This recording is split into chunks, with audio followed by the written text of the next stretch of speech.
Ever since it was first announced, fans have been excited about the possibility of an upcoming Blade film, and from what has been officially announced, Mahershala Ali will be starring as the titular part vampire hunter. It'll be rated R, and then we got that off-screen post-credit cameo in The Eternals, where Mahershala Ali was telling Kit Harington's character, "Sure you're ready for that, Mr. Whitman?"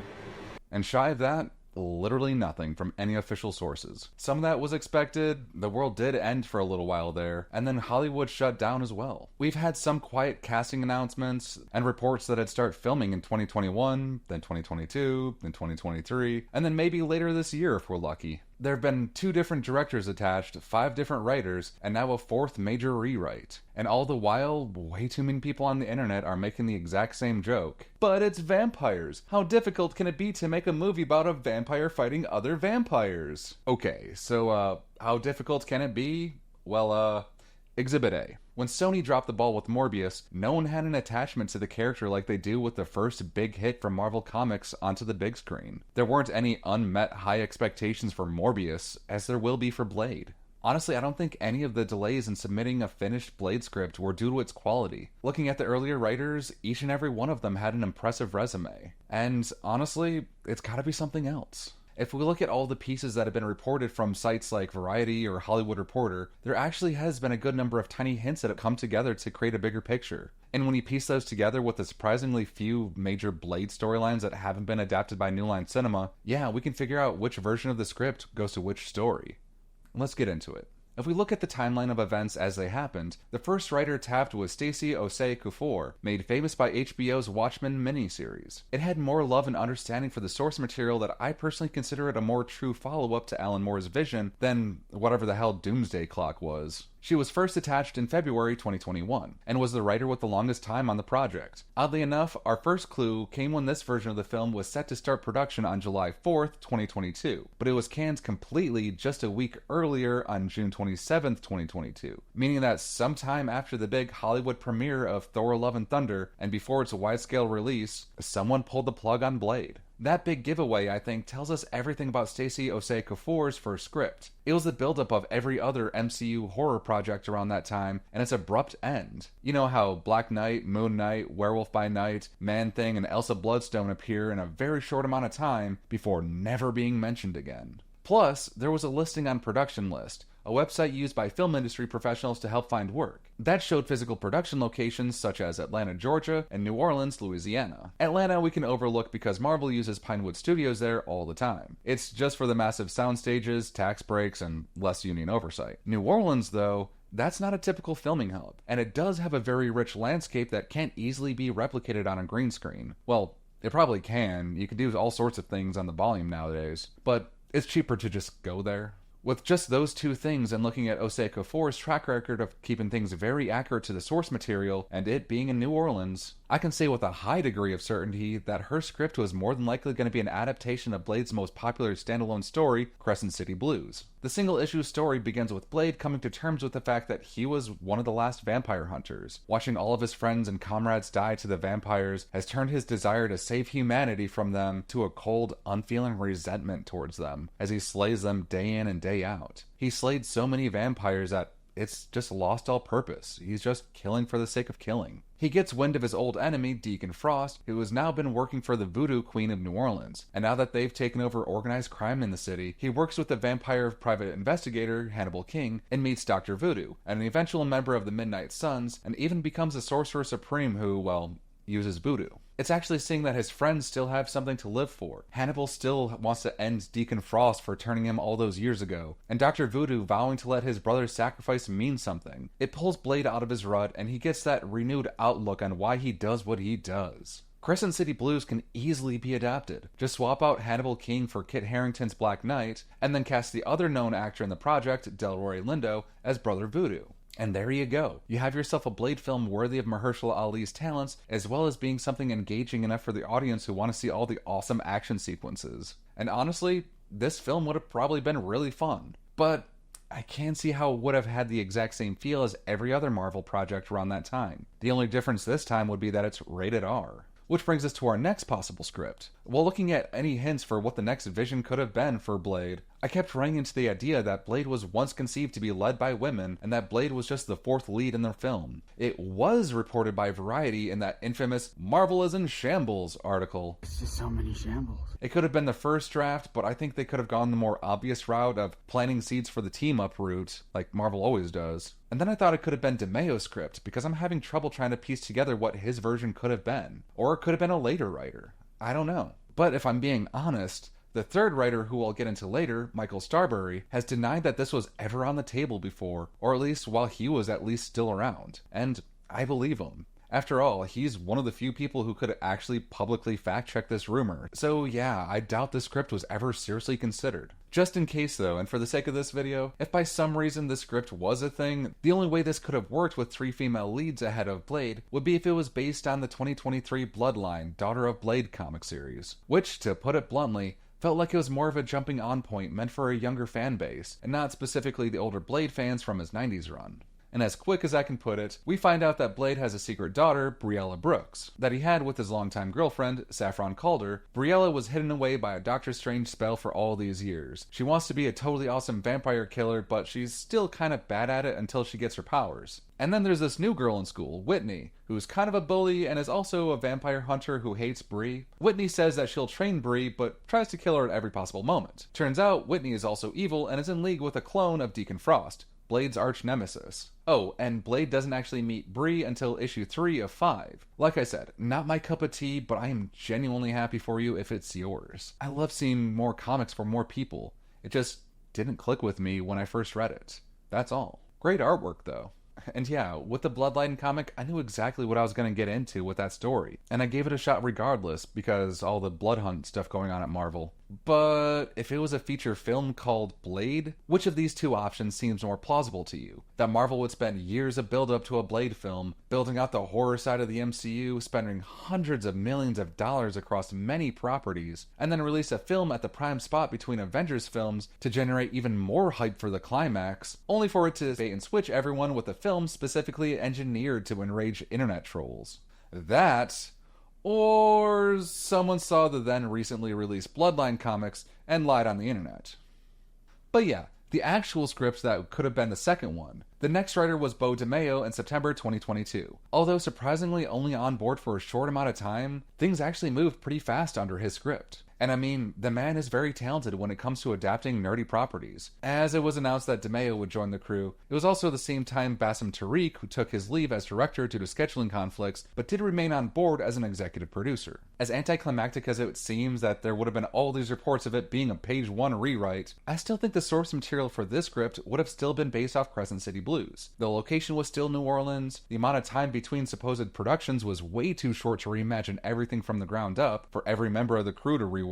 Like, the VFX alone takes way longer than that. It was probably just rewritten to remove all of the other Midnight Suns characters and shift the tone to being more of a serious and gritty horror flick. And what I mean by that is if Moon Knight was in the film and he played a huge role and he was also telling all these jokes, it would take a significant amount of time to remove him completely from the entire script, and then repeat that for every other character that was once integral to the story, but not anymore. And still, it was just the second attempt. I don't think they were ready to burn down everything to the ground just yet. The third script, however, significantly changed everything. In November 2022, we get both Yann Dimmage in the director's chair and Michael Starbury as the new writer. In this time period, we also get Mia Goth to join in an undisclosed role, a new production start date of May 2023, and by the end of April, just before production was supposed to start, Nick Pizzolatto, the creator of True Detective and a close collaborator with Mahershala Ali, joined in to help co-write the script. And for principal photography, it was actually supposed to take place in London, which hats off to Michael Starbury for finally being the one to remember that Blade is actually from England. When Nick Pizzolatto joined the crew, I don't think it was as world-shattering as the internet made it out to be. The production start date for this version was always going to be early May, so him joining a whole 7 days before principal photography means that he was probably just there to do touch-ups on the dialogue, until the WGA and actor strike of 2023 put a halt to everything. Based on the London shooting location, I'd say that it would have probably been along the lines of Blade's origin from the comics. The first draft of Starbury's script could have been the more cut-and-dry vampire fighting vampires story that fans would have loved. And Nick Pizzolatto could have been there just to tighten things up to meet the standard of a 2-time Oscar winner. When Blade was first introduced in Tomb of Dracula #10, it had been an ongoing series where a new hero would emerge and go one-on-one with Count Dracula, like the Bram Stoker character because he was in the public domain. The new hero would eventually lose, and then by the next issue, someone new would come along. And Blade was honestly no different until he appeared in issue 10. He wasn't able to stop Dracula in his first appearance, and he'd show up pretty frequently for the rest of the series until he became a Marvel mainstay. Here's where we'd get many of the other mainstay vampire villains like Deacon Frost. This would have honestly been really fun, but for the most part, this is treading the exact same ground that the New Line Cinema films have already covered. And bringing in actual Dracula into the MCU might be a little bit silly if they're trying to go for the gritty realism. Even the earlier films technically had Dracula, but they called him Drake in Blade Trinity, which is funny because Frank Drake is actually a different character entirely from the Tomb of Dracula comics, but whatever. The most logical step would have been to cover the main plot points from his origin, but swap out Dracula for Lilith, who would have been cast with Mia Goth. It'd probably play out similar to the Midnight Suns game, which was big around that time, and it'd be something different, and fans would have really enjoyed this version. Then, on November 2nd, 2023, a single day after that infamous Variety article is released, the writing duty of another full rewrite gets passed on to Michael Green, an Academy Award-nominated writer for Logan, which is still only one of 2 superhero films to at least get the nomination for writing. And unless they can get Todd Phillips in, I don't think they could find any other writer on that level for a superhero film. I know there's also been a lot of buzz about Blade being a period piece, and I could honestly see any of the previous scripts being set in the past, well before Captain America First Avenger, or after that to keep Cap as the first hero chronologically. Blade really is supposed to be that old, and he never ages because, a vampire. Most of the clues for this script stay the same. Mia Goth is still there, it's still in London, still possibly a period piece, but more than likely not. But this time, we know that it was an absolute page 1 rewrite from scratch. The 4th version could have been the Tomb of Dracula origin story, but I can't quite shake the feeling that that one would have been the 3rd version, and the 4th was something entirely different. But it could have gone either way. My best guess is that it could have been an adaptation of Captain Britain and MI-13. Like MI6, but for all the spooky monsters and such. It starts out as a tie-in to the Secret Invasions comic, but picks up at the tail end of that summer storyline, which would be perfect for the MCU because this script would have been written before the Secret Invasion series came out, and that heavily featured the UK. Maybe it could have addressed all the loose ends from that show as well. Yeah, like everyone wants to freak out about, the giant celestial that turned into a statue, but is anyone going to actually talk about how the Prime Minister of the UK was assassinated because the American president got all xenophobic about maybe Skrulls?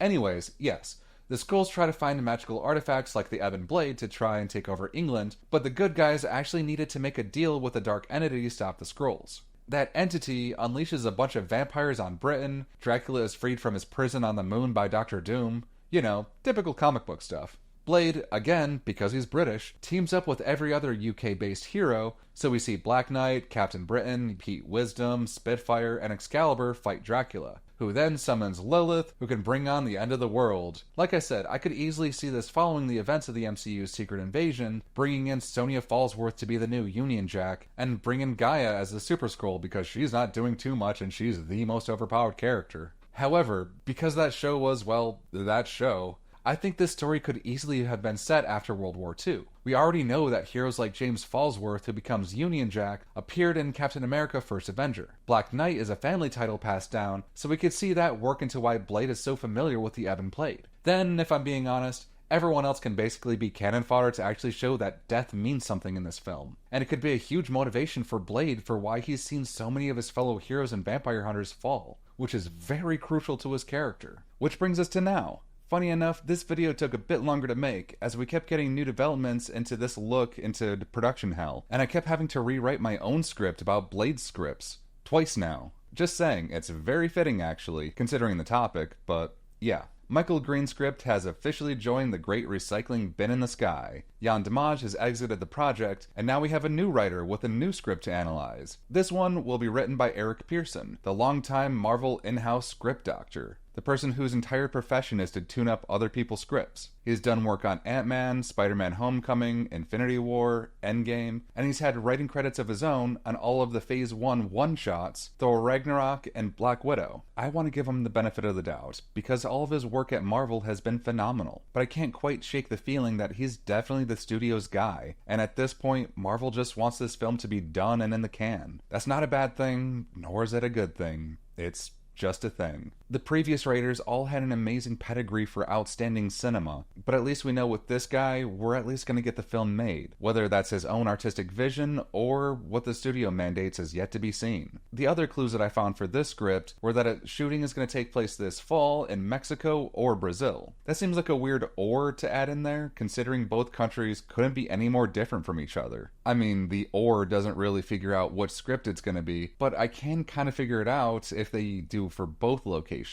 From all of the stories I read and the wikis that I double-checked, Blade only ever went to Sao Paulo one time for 3 pages in an X-Men comic, and I doubt that'll be this script. And Mexico is difficult to pin down. There's not too much vampire stuff in Mexico, and nothing that's really been shown on the page. Just a text block reference in the Marvel Vampire Guide, which links us to another text block reference in Vampire Tales number 4. There's also the demon lord Itzpapalotl, who was summoned by the warlock Diablo. Diablo uses elemental magic, so basically think of how when Mysterio was in Mexico in Spider-Man Far From Home and lighted Talos Fury about the elemental lords. He's basically that. But as far as I've seen, I don't think Blade has ever had a storyline based in Mexico. But Brother Voodoo crosses over into the Tomb of Dracula series in issue number 34, where he shows up in the Amazon rainforest of Brazil to help out Frank Drake. And in the MCU, Werewolf by Night is actually from Mexico to better reflect Gael Garcia Bernal's Mexican heritage. It can even be where Moon Knight's Spanish-speaking alter ego, Jake Lockley, has been hiding. So, yeah, this is gonna be a Midnight Suns film. Just tie in Man-Thing's Nexus of All Realities into the big multiverse saga, then you got yourself a script full of cameos to be exactly what the executives want to help promote Avengers Secret Wars. The only Midnight Suns storyline involving the already established MCU characters that's big enough to justify a film on name recognition alone would be Doctor Strange Damnation. To make a 4-issue short story even shorter, Mephisto takes over Las Vegas because, it's Sin City, which causes Doctor Strange to gamble his soul away in a game of blackjack to get the demons to leave, but Mephisto finds out that he cheated, so he turns Doctor Strange into a Ghost Rider. The Avengers appear to try to save him, but they also get Ghost Ridered, which was awesome. Now it's up to the Midnight Suns to stop them. It's not specifically a Blade comic, Ghost Rider would need to appear, and the comic heavily featured the whole Avengers lineup.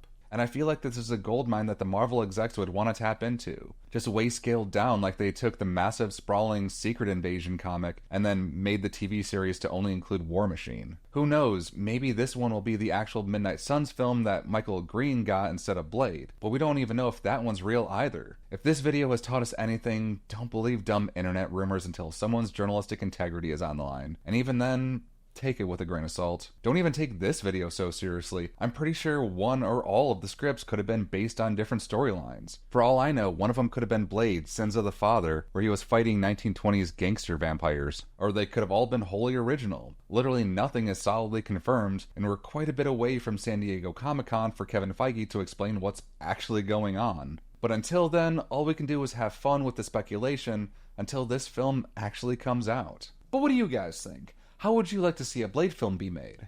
Let me know in the comments down below. And if you enjoyed this week's video, please hit that like button and subscribe for more weekly content on comic books and nerd stuff. I've been Eric, and you've been awesome.